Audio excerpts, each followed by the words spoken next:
But this is the first lesson in disruption in Dallas radio, I think.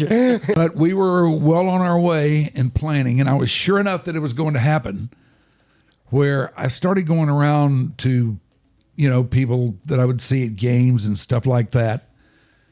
And I'd say, why do you think there's no sports radio in this town? And they all just looked at me and said, never work here. I said, why? He said, well, because you got KRLD, you got WBAP.